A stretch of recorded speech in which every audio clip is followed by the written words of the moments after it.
Learning how to peek can fundamentally change your game. If you can't utilize peeks to their full potential, then it doesn't matter how good you become at building or even aiming. Without peeks, you'll never be able to end a fight without being worn down to your last few bits of health. So, go from this to taking down entire squads without taking any damage. Yeah.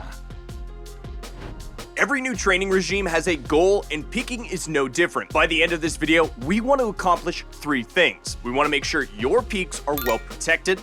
We want you to be able to create new peeks using your builds.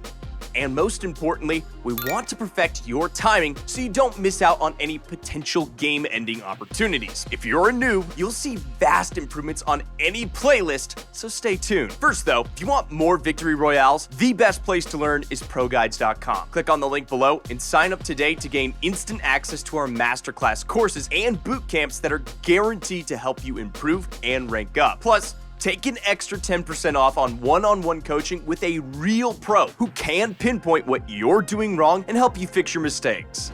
So, what is a peek and what are you doing wrong? Well, for starters, the fundamentals of peeking should be familiar to you even if you don't realize it. Here's an example you might recognize. Ever tried dashing for cover only to get eliminated even though you were safe behind it? This can be frustrating, but it's a perfect example of peeker's advantage. You're gonna need to remember that even if you and your opponent are both facing each other, you're both seeing very different things on your screen. Here's how it works. I can stand behind this wall, but I still see my opponent on the other side. However, when my opponent looks in my direction, I am hidden behind the wall. Because Fortnite is a third-person shooter, you can see more of your opponent even if they aren't in the line of fire simply by moving your camera angle around. However, this same rule applies the other way around. If I'm on the left side of a wall, I can't really hit the opponent on the other side. However, from their perspective, they can see me perfectly since they have right-hand peek advantage or peeker's advantage. But before you hop into a game, there is a secret that every pro knows, but noobs always forget. It just makes every peek 10 times more effective. To find this secret, we're gonna need to look at some of the most commonly used peeks in Fortnite. Now, pay close attention because there is something that they all have in common, and we wanna know if you can spot it.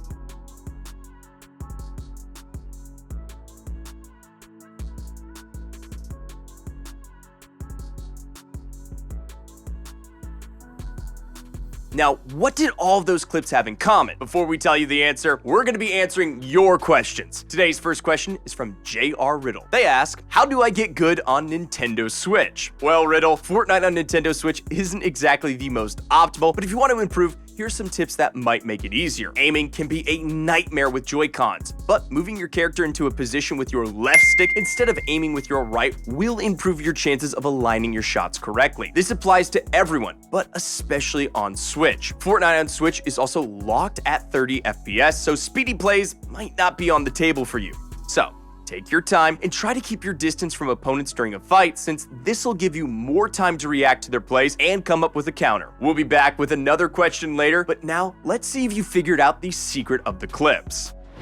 Now, if you answered movement, then you're correct. Each of these peeks involved you, the player, moving around and making yourself harder to hit. You took advantage of your angle, took a quick shot, and then vanished back to safety. If you're not moving during your peek, then you aren't necessarily peeking. So, remember when we said right-hand peeks have an advantage? Well, if you're standing perfectly still, then your opponent has a chance to get a left-hand peek on you simply because he is moving and working his angles. Not only that, but getting a good peek requires you to be fast, since the best peeks are quick and precise. Of course, during an actual match, you'll be doing much more than using a single wall as protection. Regardless, movement matters. One thing many noobs try doing is getting that right-hand peek and hugging the wall for protection. However, this doesn't really work the way you think it does. See, the closer you are to a wall, the more you'll have to move towards the right to be able to actually hit your opponent. Remember, when peeking, not only do you have to see your opponent from the right-hand side, but your weapon also needs to be in a position to hit whatever is on the other side of the wall. So, rather than hugging the wall, take a few steps back and you should have a better position to hit your opponent without giving up your defenses. However, Here comes the tricky part. Hugging the wall is not actually a bad idea. You just need to assess the situation rather than it being the default you always gravitate towards, especially when you have players who might punch through your wall and instantly hit you. A player who does hug the wall can slip back and forth behind cover, while a player who's behind the same wall but further back will need to move further to get behind the same cover. Working your angles can seem difficult with so many different variables during a fight. You'll have your opponent's movements, the status of piece control during a fight, the type of structures you're behind, and even the size of the opening you're trying to peek through. As we mentioned before, these variables are constantly changing, and the only real way to adapt to each one is by getting into more fights and learning how your opponents tend to move. This is the perfect segue towards our next lesson, which will definitely help you have an easier time adapting. If you're going to use peeks effectively, you're going to need to start predicting where your opponents are going to be at all times. You also need to be able to locate them when the builds start popping up everywhere and you can barely see through walls. Now this starts dipping pretty close to the piece control area of learning Fortnite, so we'll try to keep it focused on peeks. Wall peeks are done throughout the game, regardless whether you're building or not. Most advanced peeks are going to be done in the middle of a build fight or box fight. So not only do you need to keep an eye on your opponent for their positioning, but you also need to make sure they aren't planning anything that might turn your own peek against you. Lucky for you, there are many different tells that can give you at least some idea of what your opponent is doing and their current mind state. Some opponents will stay towards the back of a box just in case they need to make a sudden movement. Other opponents will build 2 boxes and move to the second box in an attempt to bait you. Meanwhile, other opponents will be crouching down behind a cone just out of reach. One good tip to follow is to check if they have blueprints out or not. This could be a giveaway that lets you know if they're planning to build or edit something.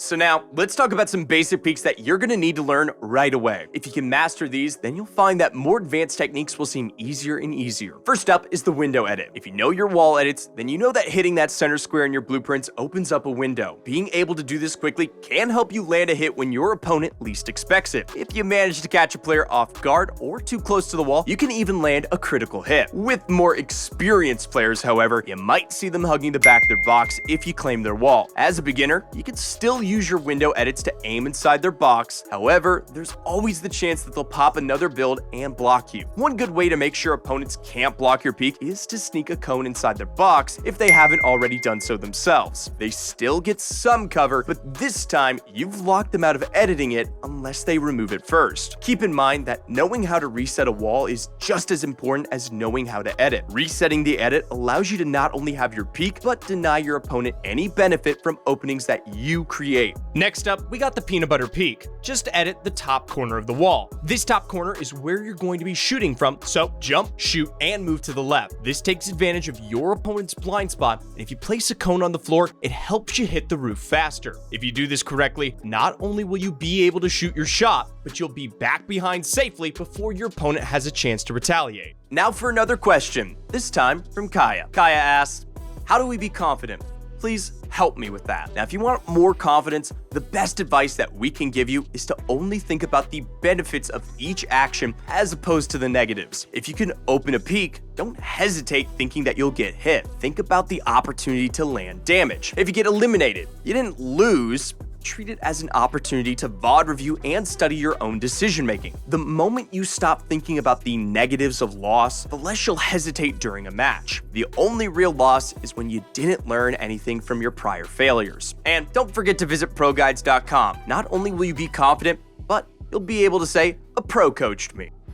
Timing is everything when it comes to peeks, and there's plenty that can throw you off. If you find yourself going up against a more experienced player, then you know both of you are going to be editing and trying to find a way to hit each other, so being able to react faster is going to make or break the fight for you. So for this next part, you're going to want to work on your muscle memory and keeping your FPS stable. An unstable FPS and high ping can throw off your timing, and it's the one thing you can't fix with training. Instead, you need to make sure you're already training using whatever FPS comes easiest to your hardware. Lock that FPS in the settings, and if you can, get a wired internet connection for your device. Here are some maps that you can practice different peaks with once you get your settings and hardware configured. These maps will help you work on that muscle memory, and in time, not only helps you have better aim, but you'll be able to take advantage of even the most difficult peaks. If you like these tips, leave a like and ring that bell. We'll see you next time here at ProGuides.